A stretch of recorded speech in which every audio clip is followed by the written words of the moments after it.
see everyone today. Glad you're here. We've had a rough couple of years.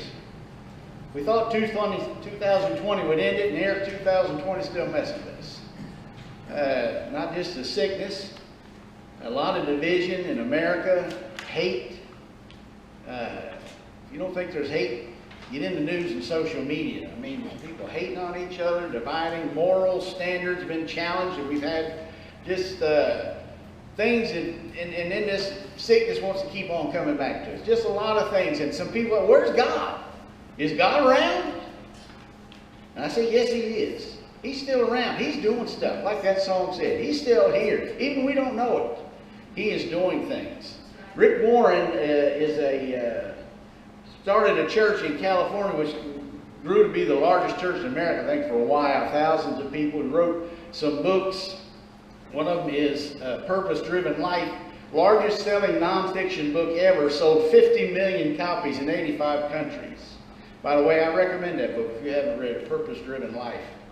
But he tells, when he started out in ministry at 21 years old, just got married, 3 months married, he had a mental and physical breakdown. He was so afraid he was going to fail.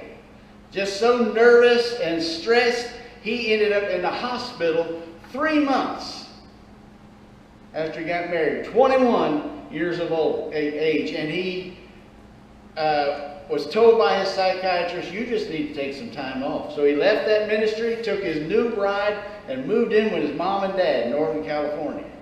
Just always afraid that he wasn't going to make it. Well, how can I be a pastor? I can't do this. He said in the middle of the night one night, he woke up with a cold sweat with a dream he'd had and he thought of all the failures. And he said it was almost like an evil dream. And the phone rang. Now this was the days before cell phones, and you can look up everybody's phone number, okay? And his mom answered in the middle of the night, the phone says, is this a house where Rick Warren's staying? She said, yes. So can I speak to him? Okay, so Rick took the phone. He said, you don't know me, and you don't need to know how I got your number.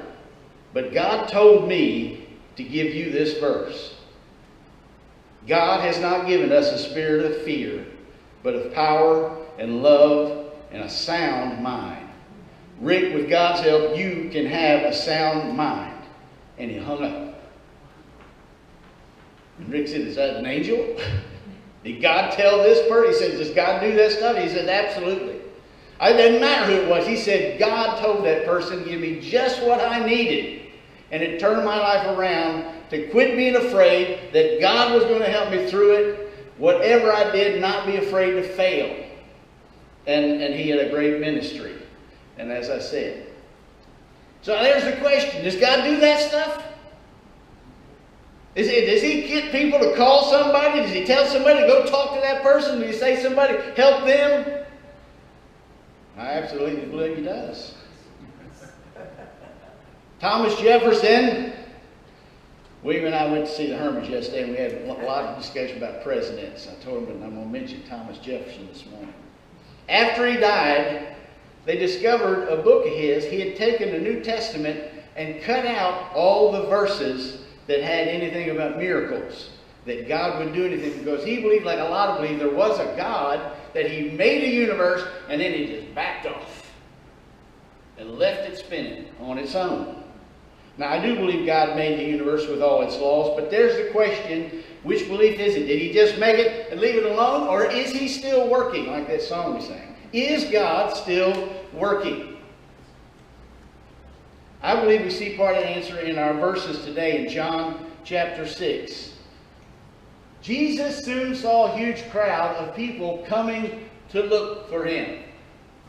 Turning to Philip, he asked, where can we buy bread to feed all these people? He was testing Philip. Now here's our main verse. I'll let you know, for he already knew what he was going to do. Let's keep going. Philip replied, even if we worked for months, we wouldn't have enough money to feed all this gang. Well, he said, feed them. Then Andrew, Simon Peter's brother, spoke up.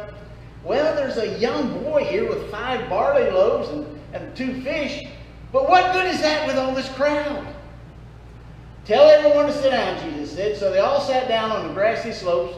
The men alone numbered 5,000. So we see it's feeding 5,000, but it was even more than that. And this was a tremendous crowd. Thousands and thousands of people. Then Jesus took the loaves, gave thanks to God, distributed them to the people. Afterward, he did the same with the fish. And they all ate as much as they wanted. After everyone was full, Jesus told his disciples, now gather the leftovers so that nothing is wasted. So they picked up the pieces and filled 12 baskets with the scraps left by the people who had eaten them from the 5 barley loaves. Everybody's worried, what are we going to do? How are we going to eat? And Jesus does. He intervenes in the situation. Let me first just give 7 sort of comments about this passage. Number 1, this is the only miracle recorded in all 4 Gospels because it's such a big deal. I mean, thousands and thousands of people were fed by just a little boy's lunch. And so besides the resurrection, this is the only miracle mentioned in all 5 Gospels. Well, number 2, the 4 Gospels. This isn't once upon a time. I didn't read the verse, but told you where it was, when it was, right near the Passover, who was there. It was not, well, once upon a time, I think maybe 1,000 years ago, I don't know, I heard a story my grandpa told. No, John was there, and he told who was there. It was a piece of history. Number 3, we all must take a test once in a while. Uh-oh, I liked it up till now. He asked this to Philip. He was giving Philip a test. He knew these 12 disciples were going to be without him someday. They needed to learn faith. They needed to learn they could trust God. They could step out and do things without fear. And he was testing Philip. And I hate to tell you this, but we're all going to be tested from time to time. So don't think like, why am I getting tested? Everybody gets a test.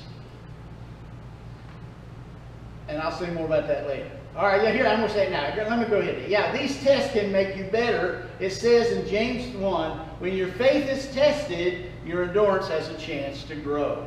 This is a good thing. When you can get a test and you can see God came through for you, you can grow up. And you can help other people more, and you have more perseverance and endurance. So, tests are not good maybe at the time, but they're good for us. All right, number 4, it's easy to find a reason it can't be done. You know, when he tested Philip, said, man, even if we worked for months, we wouldn't have enough money to feed this crowd. Send them home. You know, we can't take this. It's easy for me. I can identify with Philip because that's easy for me. I can always find a reason it can't be done. Anybody else like that here? I'm not, oh, there, thank you. I'm not alone. And somebody else hit somebody else's elbow, so I know that's somebody else. But there's nothing wrong with being that kind of person. You need somebody like that on a team that's going to have you say, we need to solve this problem and this problem, this problem. But you also need to have some hope and faith in there too. And not just say, why it can't be done, which is why we had good old Andrew. Sometimes it's good to have even a small step of faith and hope. Well, we do have a boy with a lunch. Jesus, I don't know. We need somewhere in all these problems we see to still have some faith and hope, even if it's a little step. Well, I could do this. And a lot of times you get, well, I could do that. Well, I could do this. Take a small step of faith and hope, even when this looks like it's impossible. Number 6, this was a real miracle. You have some people who don't like to believe in miracles, who don't believe in miracles. They said, well, Jesus taught, they took that little boy's lunch and talked everybody into sharing their lunches.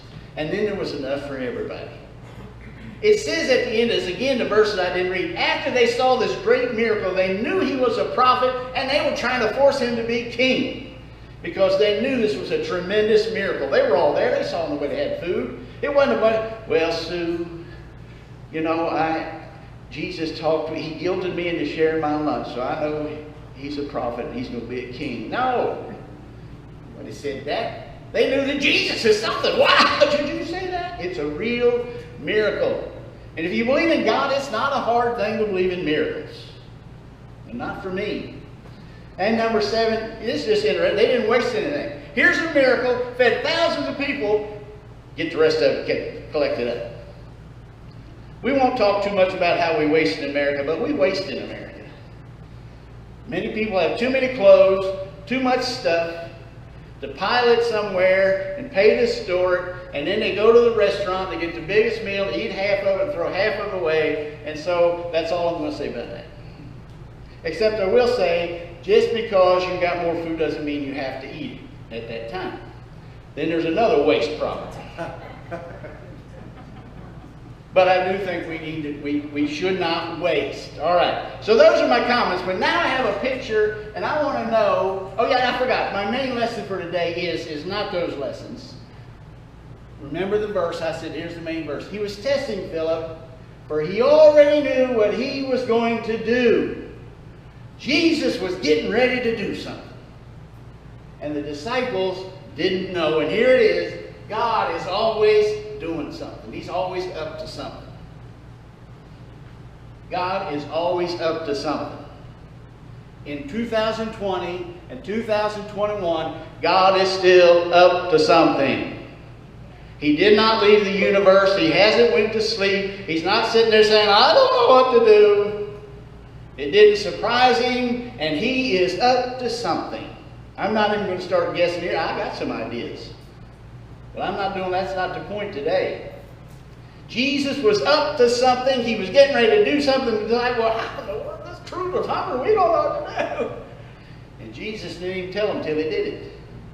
Which God does to us a lot of times, doesn't he? He just does it. And then we see it.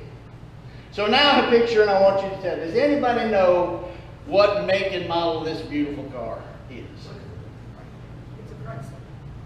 It is a Chrysler product. No, it's a Chrysler product, but it's a Plymouth. Huh? It's a, I just said it's a Plymouth.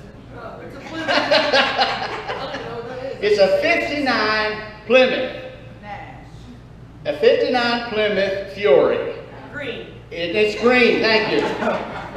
Now, Stephen King's book about some crazy car was a 58 Plymouth Fury, okay? So I did not have the devil car. This was my first car. Now, this, I couldn't find an actual picture of my first car, but I got this off the internet. But this is what my car looked like. My very first car was a 59 Plymouth, a green 59 Plymouth with a big engine, and it would run fast. But it had a lot of problems. Now what I want to do is I want to tell you, just thinking about 1971 is when I got this car. That's 50 years ago. And yes, I was alive. I know you're surprised. 50 years ago. And I want to tell you, just in that 1 year, how I remember, got to thinking about some things I saw God do. It wasn't an easy year in some ways. But I saw God do some things, even in that not easy year for me.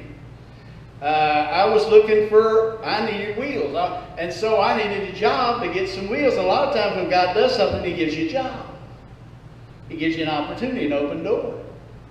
I got an open door for a job on the base, Avenue Proving Ground. And the school bus would take me right there because I didn't have a car to get to work. Worked out perfectly. I saved up my money. And for $175, I bought that beauty. Now you can imagine it had some problems for $175. And I had to get a lot of work done on that thing. But here's what happened. In August, my mother worked at a shoe factory which shut down 2 weeks in August, and that's when everybody took their vacation. We took it in August. So we went to go to North Carolina to visit my grandparents. I lived in Maryland. My mother's car was broke down. So we took the green Plymouth with all its problems. We drove down there, we drove around, it worked fine. Then we got to work, we got a phone call. My father was in Baltimore Hospital, very ill.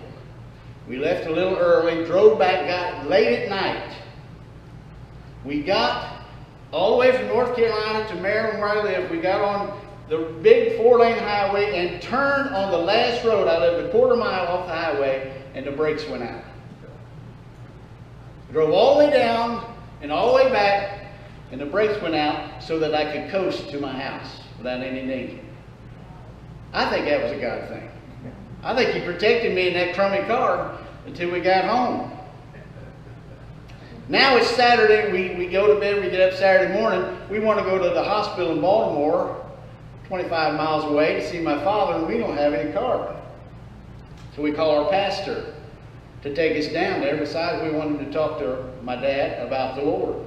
And he says, I can't go. I've already got some things scheduled for today. I'll take you next Saturday. And Mom said, okay, next Saturday.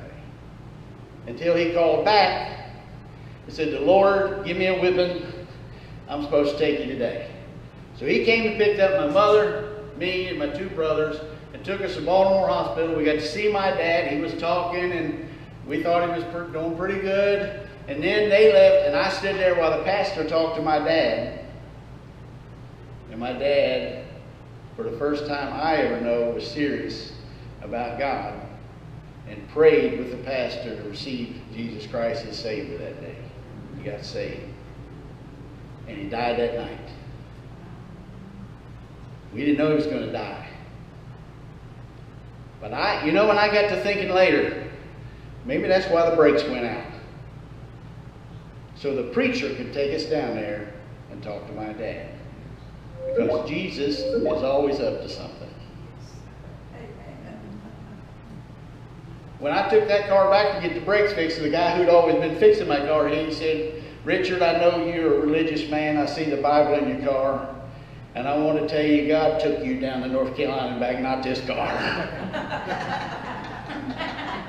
And I believe he was right. And so I believe God protected us, but did it just in time so that the preacher could talk to my dad and answer our prayer and give another chance for him to come to Jesus. Then later on that year, I got a college scholarship and a job to go locally. And then Christmas of that same year, we had a fire on a Christmas night. And we lived in a duplex with thin 2x4 walls, $50 a month rent, with roaches that we could not get rid of. We went to sleep Christmas night. The lady over here got drunk, smoked, started a fire. If it hadn't been for somebody who stopped by and saw us, we could have died in that fire also. Well, she didn't die, but we could have died in that fire that night. Could have burned us out. And I'd like to say this, and I probably shouldn't say this, but it was a black man that stopped, and he didn't care whether it was white or black in there. And it makes me sort of upset. We're getting so divided about whites and blacks again when we shouldn't care. He carried that woman out because she was drunk and saved her life. And knocked on our door. We called it, and here's what happened. It burned her out completely. And when I woke up, I could see a little bit of smoke. It came into our closet a little bit, enough. This was my wrist game. It was in my closet, which was right next to the wall next door. And it got, this is the damage we got. It blackened the front of my wrist game. That's the worst we got. It burned over, it burned the top, it burned down the other wall, and it was like God had his hands over his, you ain't burning this place. And what am I trying to tell you? 1971 was a rough year in some ways, but I believe even through that, God was working.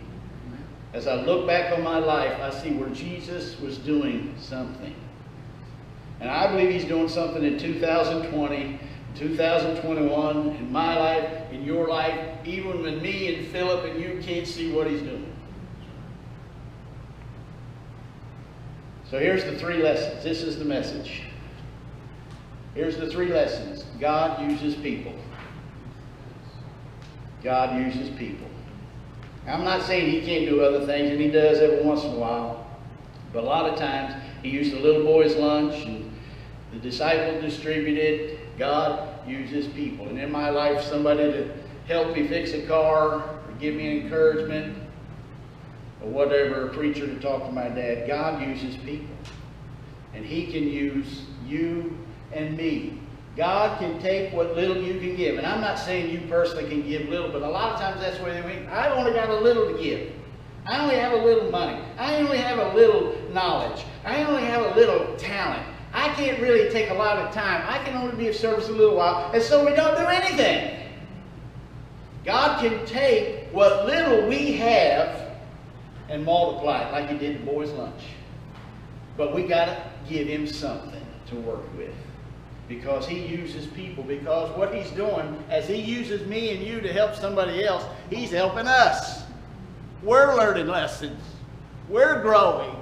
We're seeing God do things that we can make a difference in somebody's life. Rick Warren tells others the story that when he wrote his first book, later on when he was still in his 20s, which is a book nobody probably heard of, Billy Graham looked at it and said, "Man, you've got a lot of talent. You keep writing. God's going to use you." He said, "If Billy Graham hadn't encouraged me, I wouldn't have written Purpose-Driven Life, which sold 50 million copies." And you think that little encouragement didn't matter, but it does. You don't think that little $25 you helped didn't matter, but it does. That car didn't matter, but it does. That song you sang, that help you gave, that it does. God takes that and multiplies that. If we'll just give him something. God uses people. That is his main method. And isn't it a great thought that God could use you to be an answer to somebody's prayer?